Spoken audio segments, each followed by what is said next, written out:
მოგესალმებით ხალბატონებო და ბატონებო, გადაცემას წარმოგიდგენ ჟურნალისტთა გაერთიანება ობიექტივი, გადაცემას წარუწყობ მე ლევან ხუნძარი, ჩემი გადაცემის სტუმარი იქნება ისტორიის მეცნიერებათა დოქტორი, პროფესორი და ლეიბორისტული პარტიის საერთაშორისო მდივანი ხალბატონი ნესტა კირთაძე. მოგესალმებით ხალბატონი ნესტა, ნახავთ რომ მომწარეთ.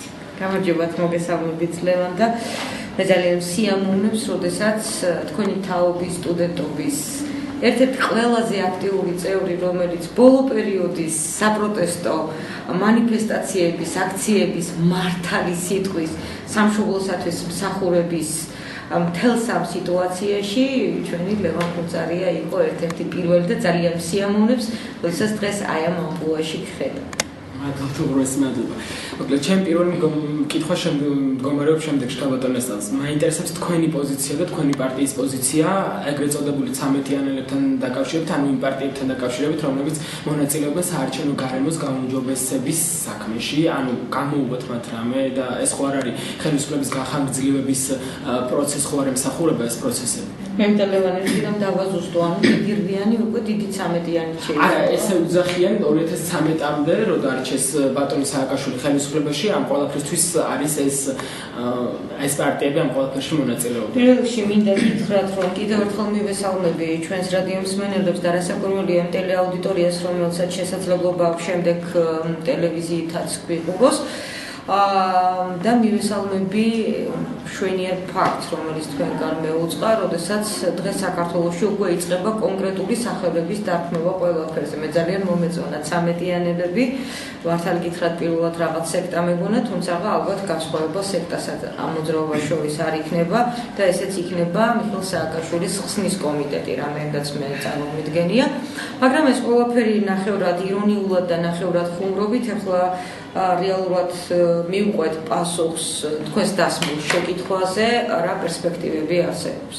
რასაკვირველია, ეს ცალმხრივად განსასჭირი არ არის ლევან, თქვენ უნივერსიტეტიდან მოდიხართ, თქვენ მეცნიერებიდან მოდიხართ და მე და თქვენ უკვე მიჩვეული ვართ იმაზე, როდესაც ჩვენ სისტემური ანალიზი უნდა გავაკეთოთ იმისათვის, რომ მოვლენა გათვლითი ანალიზის დონეზე შედარებით ობიექტური იყოს. ამ შემთხვევაში კონტექსტი ჩვენი თანამედროვე უახლოესი დღეების არის საკმაოდ რთული, საკმაოდ მძიმე, საკმაოდ მრავალწახნაგოვანი და საკმაოდ მრავალფეროვანი და ამას ერთვის ფონი, რომელიც არის ძალიან მძიმე ჩვენს ქვეყანაში, მაგრამ ამ კონტექსტიდან ჩვენ არ უნდა ამოვგლიჯოთ აგრეთვე ერთ-ერთი ყველაზე მთავარი ფაქტორი, ეს არის საგარეო პოლიტიკური ფაქტორი და საერთაშორისო ფაქტორი. ანუ თუ კი ამ ყველაფერს გავაერთიანებ და ძალიან არ დავწროლმანდებით, მე მინდა გითხრათ, რომ არსებობს ერთის მხრივ უდიდესი სურვილი, პოლიტიკური ნება და ძალადობა მოქმედი ხელისუფლებისა და მოქმედი რეჟიმისა, რომ მან კი არ ამოწუროს 2013 წლამდე მისი ძალმოსილება, უფლებამოსილება, არამედ პირიქით 2013 წლის შემდეგ უკვე ახალი სტარტი აიღოს იგივე ძალაუფლების, იგივე ბერკეტების, იგივე მეთოდოლოგიის, აბსოლუტურად ყველაფერი იგივე, ოღონდ მიხეილ სააკაშვილი იცვლის პიჯაკს და იგი ერთი სავარძელიდან მეორეში გადაბრძანდება, ოღონდაც ეს ყველაფერი ხდება, რა თქმა უნდა, იმ უფლებებში, რომელსაც დღეს იგი იყენებს. ანუ რო უთხრა ჩვენს რადიო მსმენელებს, ეს არის სუპერ პრეზიდენტის ძალაუფლება, რომელიც შეცვლილი პიჯაკით ამ სუპერ პრეზიდენტის ძალაუფლებას იგი რა თქმა უნდა გამოიყენებს უკვე პრემიერ-მინისტრის სავარძელში. აქ უკვე ჩვენ საუბრისა და ანალიზის დროს გამოვკვეთეთ ერთი მიმართულება. ანუ ხელისუფლებამ არამხოლოდ 13-იანელების და 18-იანელების მეშვეობით, არამედ პრაქტიკულად მისი პოლიტიკური ნება გამოხატა ქვეყნის შიგნითაც და ქვეყნის გარეთაც საერთაშორისო არენაზე, რომ იგი აგრძელებს, ესე ვთქვათ, თავის პოლიტიკურ ძალმოსილებას ქვეყანაში 2013 წლის შემდგომ. ამის დასტური გახდა ქვეყნის ძირითადი კანონის კონსტიტუციის მიღება, რომელიც ყველაზე სერიოზული სირცხვილია უახლოეს ქართულ პოლიტიკურ ცხოვრებაში.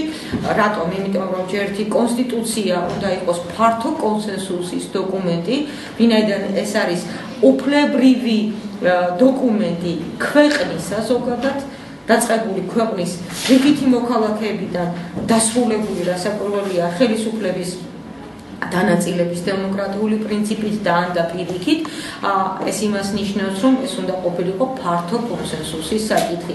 პრაქტიკულად ნაციონალურმა არითმეტიკულმა ჯამმა საქართველოს პარლამენტში ერთპარტიულ რეჟიმში მიიღო აი ეს ქვეყნის ძირითადი კანონი. ეხლა მე ვიცი თქვენ შემეკამათებით, ან ჩვენი რადიო მსმენელი მეტყვის, რომ არა იქ სხვებიც იყვნენ, მაგრამ ის პოლიტიკური პარტიები, რომლებიც დათანხმდნენ ამ ტიპის დოკუმენტის მიღებას, სადაც გამოკვეთილი იყო კიდევ ერთხელ ხას უსვამ ნება ამ ხელისუფლებისა და სურვილი, რომ მან გააგრძელოს სვლა არა მხოლოდ 2013 წლამდე, არამედ 2013 წლის შემდგომი პერიოდი საქართველოში, რასაკვირველია, ეს არის უკვე ერთი პოლიტიკური გადაწყვეტილება, რომელიც ნიშნულობას კარგავს რამდენმა განსხვავებულმა გვარსახელმა მიიღო.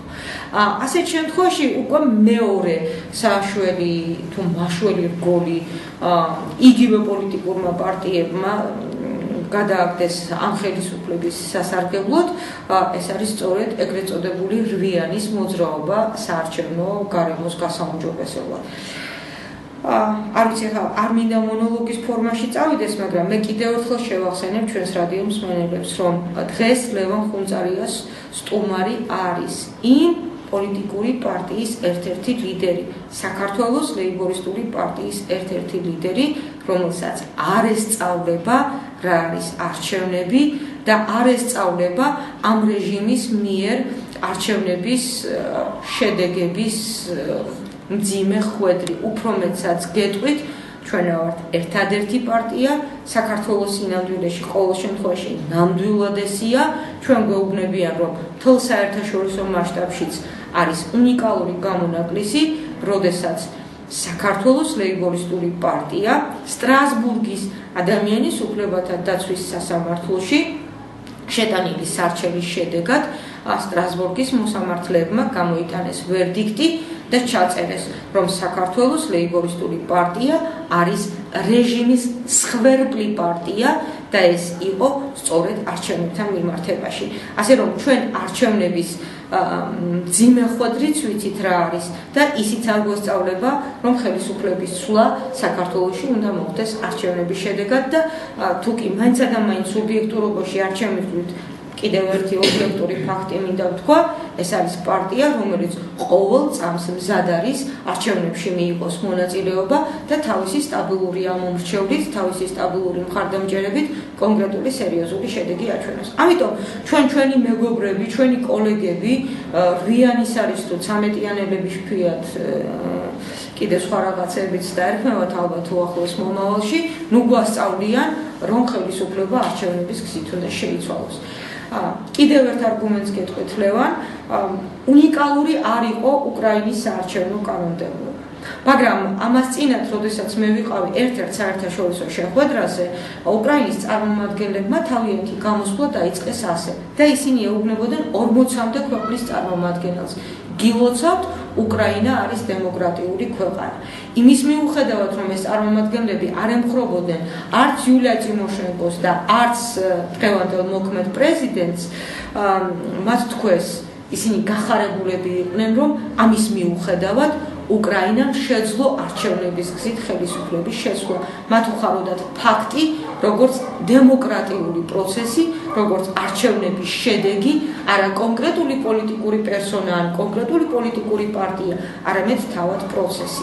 რასაკვირველია, კარგია, როდესაც გვაქვს საარჩევნო კოდექსი, ძალიან მნიშვნელოვანია, როდესაც უნდა დაითვალოს მართლა რეალურად რამდენი ამომრჩეველი არის საქართველოში, ვინაიდან კიდევ ერთხელ ვასაბუთებ იმას, რასაც მთელი წელიწადნახევარი ვამბობდი და შემდეგ გადამღერებაც მოხდა ამ ჩემი ნათქვამის, 1 მილიონზე მეტი ჩვენი ამომრჩევლის ხმა ბალიშის ქვეშ აქვს ამოდებული ამ რეჟიმს, როცა უნდათ აჩვენებენ ამ 1 მილიონზე მეტ ხმას, როცა უნდათ კარგავენ და თქვენ შეგიძლიათ გააკეთოთ ციფრებით ანალიზი 2004 წლის საპრეზიდენტო არჩევნების, 2005 წლის საპარლამენტო არჩევნების, 2006 წლის ადგილობრივი თვითმმართველობის არჩევნების, 2008 წლის საპრეზიდენტო და საპარლამენტო არჩევნებისა. სრულიად სხვადასხვა ციფრია, და გჩნდება ესეთი შთაბეჭდილება, რომ აი მასზე მიფრინავს მილიონზე მეტი საქართველოს მოქალაქე, როდესაც დარჩიდება არჩევნებში ჩამოფრინდებიან, როდესაც არ არის საჭირო, გამოტოვებენ ხოლმე ამ თუ იმ არჩევნებს. ეს ყველაფერი ძალიან მნიშვნელოვანია,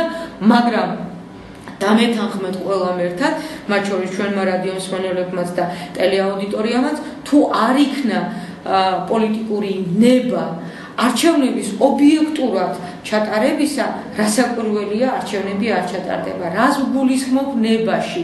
არა იმას, რომ მიხეილ სააკაშვილი ადგება ერთ დღეს მარჯვენა ფეხზე და ძალიან კეთილი ბიძა გახდება. არავითარ შემთხვევაში, თუ კი არ იქნა თავისუფალი მედია, თუ კი არ იქნა თავისუფალი ბიზნესი, თუ კი არ იქნა თავისუფალი პოლიცია, რომელიც დღეს არის პოლიტიკური პოლიცია და რომელიც შიშის ზარს ცემს რიგით მოქალაქეებს, თუ კი არ ექნა ნებისმიერ ჩვენთაგანს იმის განცდა, რომ ეს ჩემი ხმა არის, ჩემი სუვერენული უფლების გამოხატვა და ჩემი თავისუფალი არჩევანის გამოხატვა და ამას არავინ არ შეცვლის და საარჩევნო ყუთებთან ცენტრალური საარჩევნო კომისია დაითვლის არა პოლიტიკურ შედეგს, არამედ ჩემი, თქვენი და ყველას მიერ მიღებულ გადაწყვეტილებას, რასაკვირველია ასეთ შემთხვევაში ქაღალდზე დაწერილი ობიექტური დემოკრატიული კოდექსის მიხედვით არაფერი არ შეიცვლება.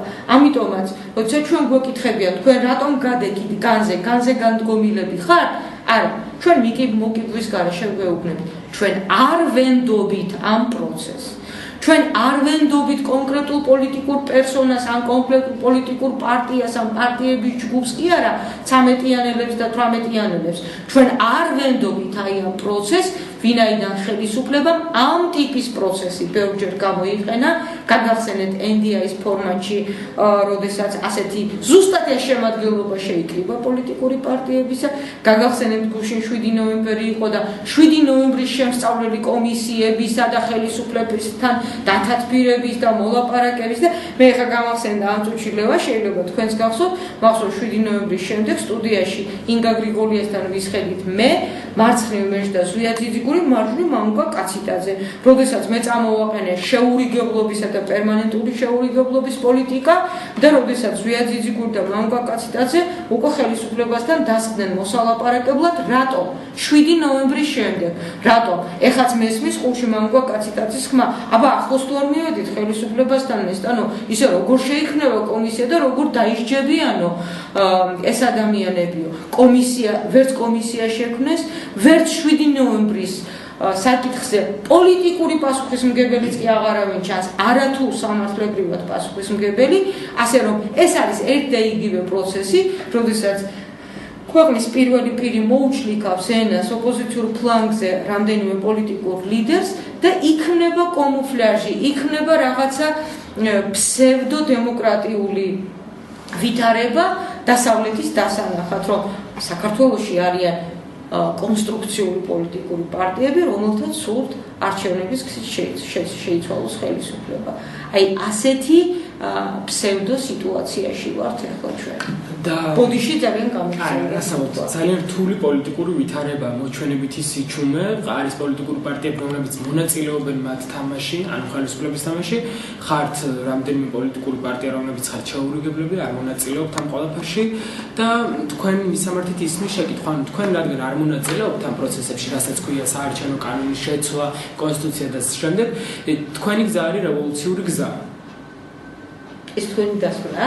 არა, ჩემი დასკვნა არ არის, არის მოსაზრება ასეთ და მე მინდა გითხოთ. ანუ თქვენ და თქვენი პარტია რას აპირებს, რა მეთოდებით აპირებს ბრძოლას ამ ხელისუფლების წინააღმდეგ? ძალიან დიდი მადლობა ამ შეკითხვისათვის.